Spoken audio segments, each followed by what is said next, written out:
Cleiton Sacomã, que é advogado e consultor tributarista da Reut, mestrando em Direito, pós-graduado em Direito Processual Civil e Direito Eleitoral.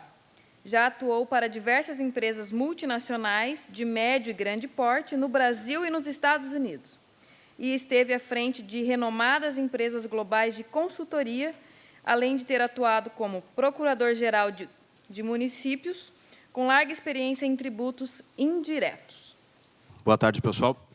Primeiro, agradecer a presença de todos. Eu sei que sexta-feira à tarde, né, já está todo mundo louco para pegar o voo ou para fazer as últimas compras no Paraguai. Há sempre uma tentação em Foz. Primeiro, agradecer ao Adriano pela oportunidade. E é sempre bom falar de um tema tão polêmico como blockchain e tributação na área de tecnologia. Porque não há muita definição nisso, especialmente quando a gente fala da tributação da blockchain como tecnologia ou do uso da blockchain como uma tecnologia para permitir a melhoria do sistema de arrecadação. Então, nós teríamos aí a possibilidade de tratar a blockchain como serviço, como infraestrutura, ou, eventualmente, entendê-la como software.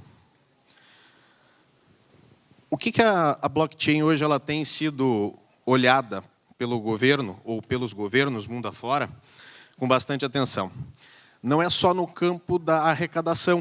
Afinal de contas, claro, todo fisco quer arrecadar dinheiro das transações que os senhores fizerem, e se os senhores estiverem lucrando com o uso dessa tecnologia ou com o uso dessas criptomoedas, todo fisco vai tentar tirar uma parcela disso. Mas, além disso, os fiscos estão olhando para a tributação via blockchain, ou as operações, melhor dizendo, em blockchain, como uma forma de fazer uma tributação em tempo real. Ou seja, ao passo que o mundo se digitalizou, se tornou muito rápido fazer negociação, os fiscos ainda continuam com uma tributação quase que analógica. Os senhores preenchem vários formulários, a Receita no Brasil, ok, ela faz cruzamento disso, como o Valdir já contou sobre o SPED, mas o fato é que o ingresso dos valores ainda demora para ocorrer e muitas vezes não ocorre por fraudes. Então, há uma real chance dos fiscos nacionais, estaduais, municipais, resolverem o problema da sonegação. Porque no momento que eu tenho um smart contract, eu posso já exigir, como fisco, que ali seja tratada a relação tributária. Ou seja, o que vai incidir de tributação tem que estar necessariamente descrito nesse contrato e, a partir daí, já se fazer o split de pagamento. Ou seja, eu comprei um carro na concessionária, paguei via smart contract e, automaticamente, o pagamento já vai ser diluído, parcela de imposto federal à União Federal e parcela de tributo estadual ao Estado. Bom, aqui uma grande questão interessante, né? Como é que a gente vai usar essa tecnologia? Ela tem várias possibilidades. Vamos imaginar aqui que o Valdir, que esteve no palco agora há pouco, ele resolveu comprar um carro. Será que no futuro nós vamos comprar carro ainda? O mercado está mudando, a gente não sabe que tipo de relação que vai ter ali. Mas esse smart contract vai poder regular tanto a compra, quanto o aluguel, quanto o leasing deste tipo de equipamento. A questão é, quem vai fazer esse smart contract? Vai ser a fábrica? Vai ser um agente financiador? Ou agente que vai locar isso? E fazendo esse contrato, ele vai utilizar de um terceiro ou ele vai fazer diretamente? Tudo isso causa impacto tributário nesta segunda relação. A primeira relação é óbvia. Vai ter, como o Valdir já disse, os tributos próprios, seja da venda ou da industrialização. Mas essa segunda etapa, se for um terceiro que fizer o contrato, é um serviço.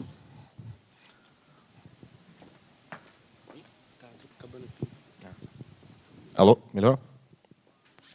Se for um terceiro que fizer esse contrato, é uma prestação de serviço. Tem ISS? Mas esse serviço, esse smart contract, ele foi gerado no Brasil ou no exterior? Ou ele foi gerado no Brasil com benefício no exterior? Como é que a gente define aonde recolher o ISS? Imaginemos que eu comprei esse veículo em Curitiba, ok? O smart contract foi feito em São Paulo e a financeira que é beneficiária disso está, sei lá, em Brasília. Aonde que nós vamos ter essa incidência? São perguntas ainda sem resposta. Embora a gente possa dizer que o STJ tenha regulamentado a questão do ISS, local da prestação de serviço, no core, no local onde está o core da empresa, o fato é que, mesmo depois de ter feito isso via recurso repetitivo, eles voltaram atrás nessa posição em algumas posições individualizadas. Então, nós temos uma insegurança nesse caminho. Pois bem, e esse smart contract, eventualmente, ele pode prever que parte do pagamento seja feito em dinheiro e parte em criptomoedas. Então, ele não vai ser totalmente autoexecutável. E se ele não for cumprido em parte? Eu posso criar um outro mecanismo, utilizando aí o IoT, para garantir o retorno desse veículo? Garantir que o cidadão que financiou não suma com esse veículo? Posso. Eventualmente, a gente pode criar um sistema do tipo rastreamento. Há um hardware instalado nesse veículo. Via IoT, o banco identifica que não houve o pagamento. Não havendo o pagamento, ele pode mandar uma notificação no painel do veículo, do carro, no celular, no e-mail, etc., onde for. E dizer o seguinte: você está em atraso, se você não quitar em 30 dias, 90 dias, o veículo será automaticamente bloqueado. Pois bem, esse equipamento que foi colocado no veículo, ele é uma locação? Ele é um comodato? É uma venda? Ele pertence a quem? A operadora do smart contract? A fábrica do veículo? Ao agente financiador ou ao próprio proprietário? Cada uma dessas opções vai levar a um tipo de incidência tributária. Okay? Junto com esse hardware, eu preciso do software para fazer esse funcionamento do IoT. E esse software, ele vai ser remunerado como? Ele vai ser considerado uma prestação de serviço individualizada? Nós não sabemos. Eu entendo que não há, tá? Não adianta minha posição pessoal. Eu entendo que software as a service nada mais é do que um software. E o IoT vai seguir essa mesma linha. Não há uma prestação humana. E se não há uma prestação direta humana, não pode ser prestação de serviço. Como é que a Receita vai dizer isso? Não sabemos. Eu já vou mostrar para vocês que a coisa é mais confusa. Então, vamos lá. E como é que retorna esse bem? Direto pelo smart contract ali. Quem está elegido para fazer essa tarefa? Vai pagar mais uma atividade? Vai pagar mais um imposto sobre atividade? Cadê aqui? Ah lá, ó. Não pagou, aparece a caveirinha. Embora os senhores que entendem de tecnologia muito melhor do que eu vão talvez perguntar assim, mas, Cleiton, você não está exagerando nessa forma de entender o negócio, não? É tão lógico que SaaS não é um serviço? É tão óbvio que a gente está falando de um software? Mas o fato é que eu tenho certeza que nenhum de vocês entende a disponibilização sem cessão definitiva de conteúdos de áudio, vídeo, imagem e texto como serviço. Mas na última alteração da lei do ISS, nós tivemos a inclusão desse serviço. Afinal de contas, o Spotify, ele presta algum serviço para vocês? Alguma interação humana nisso? Não. É uma mera disponibilização. Não há uma obrigação de fazer. Então, portanto, é muito óbvio que não incidiria ISS nessa operação. No entanto, está aqui. Vou um pouco mais longe. Nas operações com software, necessariamente, nós temos ou uma cessão definitiva, e aí nós temos uma construção de um software em favor de alguém, ok, prestação de serviço, ou nós temos o direito de uso sendo licenciado para uma pessoa. Isto é serviço? Não, não é. Mas está lá desde sempre na lei do ISS. Até hoje brigam tentando excluir essa cobrança. Gente, tudo isso é para dizer o seguinte, que há uma insegurança extremamente grande hoje no Brasil em relação a essas operações. As multas, elas podem ser interpretadas como um erro no campo federal, e aí elas partem de 75%, só, está em promoção. Tá? Mas pode ser que o fisco entenda que vocês dissimularam uma operação. O fisco pode dizer o seguinte, não, vocês sonegaram essa informação. E muita gente não tem declarado as operações com criptomoedas baseado num teórico sigilo e numa irrastreabilidade. Nossa, travou a língua, Rodir, bem que você falou. Delas não serem rastreáveis. Mas o fato é que isso já se provou ser falso e que existem tecnologias para isso. Pois bem, como é que você se protege num cenário tão caótico como esse? Bom, primeiro conselho é, espera a situação se consolidar. Né? Esse é sempre o que vão te dizer. Espera o cenário jurídico se consolidar, ter uma regulamentação e tudo mais, e perca a oportunidade de ficar bilionário utilizando isso. Não me parece o melhor caminho, né? Mas nós temos estratégias que nós podemos utilizar, levando essas operações para países que têm uma tributação mais segura, ou que não tenham tributação nessas atividades. São os famosos paraísos fiscais. Bom, paraíso fiscal é crime você utilizá-lo? Não. O que acontece é que a própria Receita Federal vai cobrá-los uma taxa extra quando vocês estiverem fazendo alguma operação com esses países. Ainda assim, em alguns casos, ela vai se mostrar extremamente vantajosa. Aqui eu simulei uma operação envolvendo uma empresa brasileira que tem atividades operacionais no Brasil, mas que não usa a criptomoeda no Brasil. Okay? Ela se utiliza de uma empresa... Isso aqui nós temos um apontador aqui? Não. Aqui. Melhorou. Ela se utiliza de uma offshore em Anguila.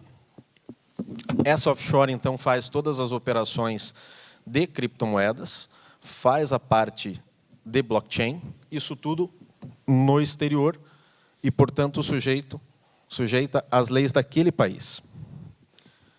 Essa empresa, ela detém a propriedade de uma holding operacional no Brasil, e esta holding operacional tem outras duas empresas brasileiras que aqui sim atuam nas atividades normais e seguras da empresa no campo jurídico. Na ponta superior nós temos duas outras offshores, na qual estão os sócios. Por que a estrutura é tão complexa assim? Basicamente o que eu estou criando aqui, gente, não estou inventando a roda, não. Estou recriando a sociedade limitada no Brasil. Antigamente nós errávamos como empresários e quem respondia era o patrimônio da empresa.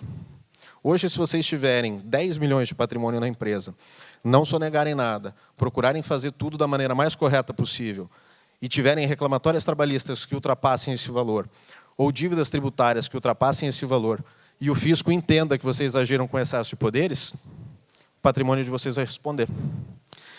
Então, para atividades extremamente complexas e não reguladas como a gente tem hoje, no campo da blockchain, especialmente em criptomoedas, o que eu recomendo?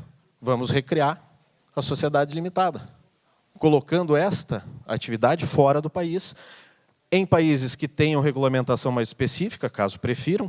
Vocês podem ir para o Japão, por exemplo. Embora ainda lá não esteja uma regulamentação efetiva, e sim sinais de regulamentação, ou vocês vão para um país em que, além de vocês terem segurança, vocês não terão tributação. Ok? Então, basicamente é essa, né? A ideia era fazer uma apresentação rápida sobre o assunto e abrir para perguntas, porque a grande questão é que, quando a gente fala de software as a service, quando a gente fala de blockchain e quando a gente fala de criptomoedas, não há consenso. Tá? É importante dizer que cada uma das atividades envolvidas ali geram tributações que nós imaginamos que serão feitas de determinada forma, mas não há uma certeza. Hoje a Receita Federal entende o ganho com criptomoedas como se fosse ganho de capital. Ótimo. Só que se eu for uma exchange, eu não tenho ganho de capital, eu tenho uma atividade. Como é que eu tributo isso? Com prestação de serviço. O Valdir colocou aqui a questão do pagamento a prazo dentro da empresa. Como é que a gente reconhece isso dentro da contabilidade da empresa? Nós sabemos já pelo Banco Central que não é moeda, mas a Receita Federal, em determinado momento, classificou como ativo financeiro. Nem mesmo os órgãos do governo brasileiro se entendem em relação a isso. Então, como o tema é extremamente incipiente, a nossa recomendação é 2 caminhos. Se vocês tiverem tempo, façam pedidos de solução de consulta para a Receita Federal, esclarecendo a atividade de vocês e pedindo, Receita, me diga como eu tributo. Esse é o meio mais seguro, porque a resposta vai vincular a Receita em relação à operação de vocês. Ou seja, ainda que ela mude de opinião no futuro, o que vocês fizeram está resguardado. Problema, essas soluções de consulta demoram bastante tempo. E em temas complexos, a Receita costuma demorar ainda mais.